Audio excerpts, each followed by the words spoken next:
A rapid and blitz challenge match between the USA and Uzbekistan is currently taking place in a luxury resort in Miami, sponsored by Vadim Rosenstein, who's one of the candidates for the FIDE presidency. He seems to be distributing vast amounts of money all over the world in various events. Anyway, the chess players are extremely grateful to accept his largesse, particularly as for some of them it's a pleasant warm-up for the Sinkfield Cup, which of course takes place in August. The two teams are very, very strong, but of course it's very interesting to see how Jahangir Sindarov is faring. Of course, he's won the candidates tournament, and so he faces Gukesh for the World Championship crown in the autumn. So let's take a look at his rapid play game against Hikaru Nakamura. They had a couple of very interesting tussles in the candidates. So 15 minutes on the clock plus 10 seconds per move. And this game was short, sweet, and brutal. Don't blink or you'll miss it.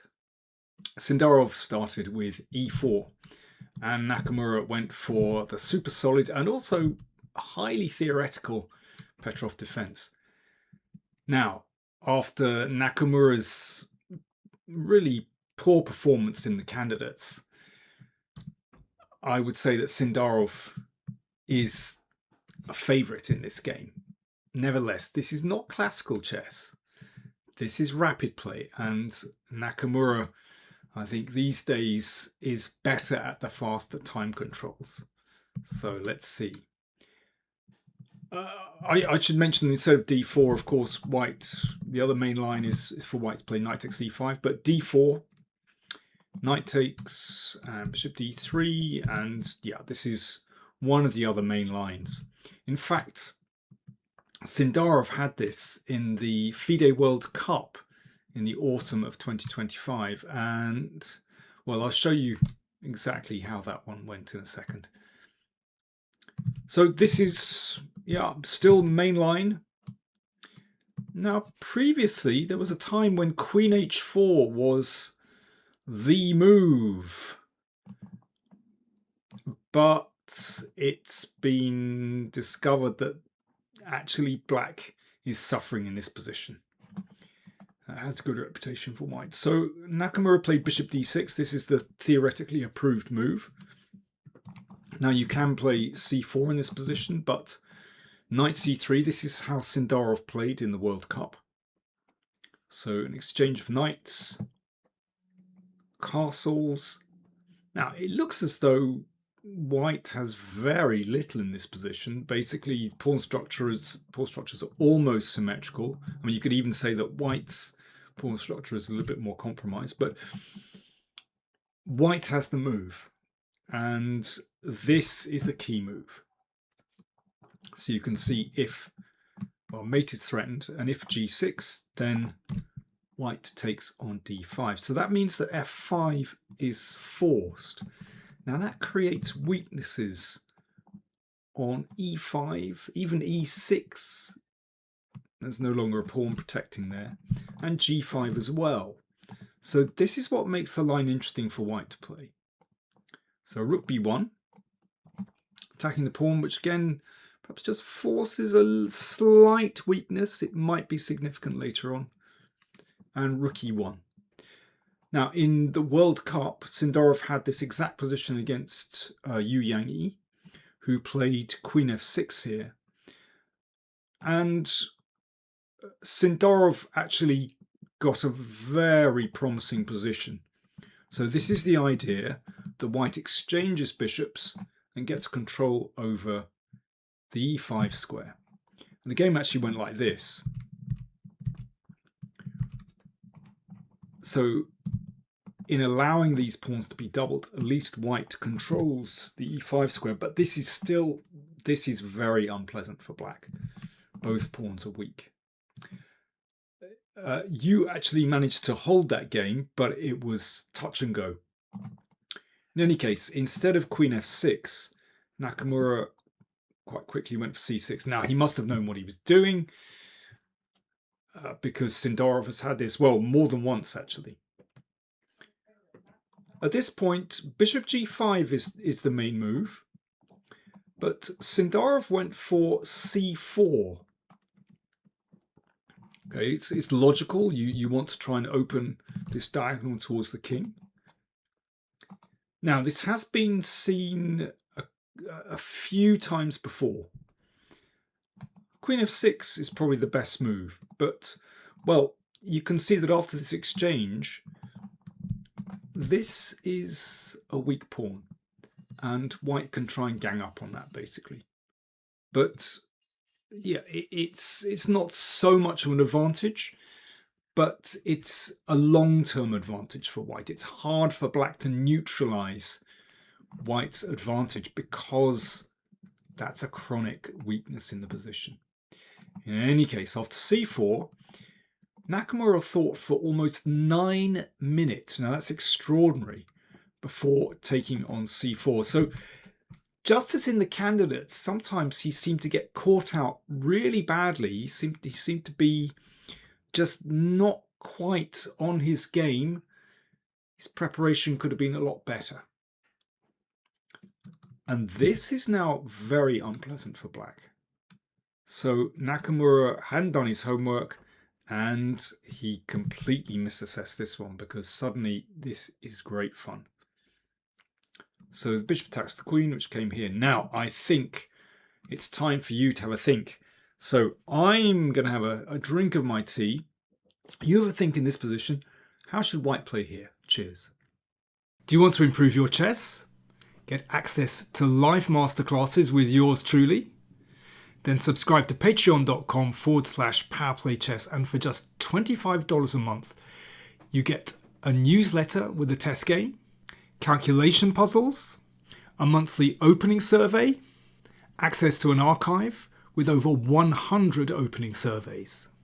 And you can join in live masterclasses exclusive to patrons, where you can ask me questions directly over Zoom. All for only $25 per month.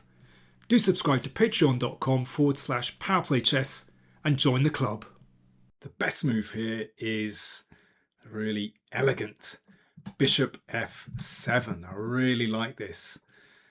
So I call this kind of bishop an archbishop. So it's deep in the heart of the enemy position.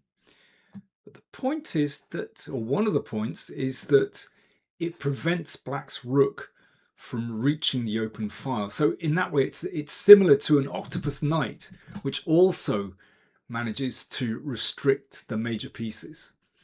But also that bishop might well cut back to g6 as well to start a mating attack. By the way, if you thought perhaps bishop e7, which looks very tempting, but in fact in this case, black has chances to defend with this move. And after this, exchange pieces and then queen d6.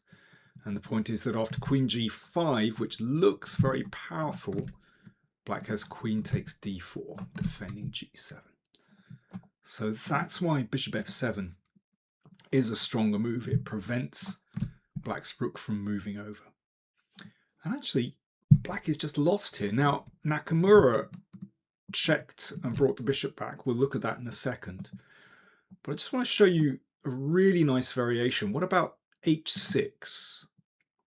Well, it looks tempting to take this, but in fact, in this case, rook f7 here, and black might be able to hang on in that position. But after h6, there's a fantastic move. Rook e7. Wow, this is great stuff. So why rook e7? Well, in this case, then this is going to be absolutely brutal, because the rook on e7 defends the bishop on f7. And if bishop takes, then bishop takes pawn. So obviously if pawn takes bishop, then queen takes pawn is mate. And if rook takes bishop, bishop f4 check. That's the point. The bishop no longer stands on d6. It took the rook. The king is in check. And then you take the queen. So a really beautiful idea, actually, about winning. It's all about winning black's queen. Okay, let's come back to the game. Bishop takes pawn check played. Now, of course, white doesn't want to take that because after the exchanges, then the bishop on f7 is lost. But just king h1, just sidesteps, it's not a big deal. And bishop g6 looks like a terrible threat. So bishop f4, rook e7. So the pin is very awkward, also starting to look at g7. So for example, if bishop takes here, queen d6, then simple winning move, bishop e6. So g7 is threatened, but also the bishop. So white just wins a piece. So rook d8 played to cover. Bishop f6, that's a really nasty move. Of course, if pawn takes, that opens up the seventh rank. Then bishop g8 and mate follows shortly. Queen d6 played. Bishop g6, here we go, mate threatened. Bishop takes pawn check. I mean, this is absolutely devastating. And final move, bishop h7 check. Here Nakamura resigned. If king takes, then check, check, check, and you take the queen. And that's going to be that, basically. Yes, if the rook goes here to pin, then there's bishop e5 check, and you take the rook. What an absolutely devastating game. Look at that final position. So that was only 22 moves. And Nakamura playing with the solid Petrov is absolutely ripped apart. So Sindarov looking good. And, well, as he said after the game, this was part of his World Cup preparation. So all his hard work last year in 2025 is still paying off.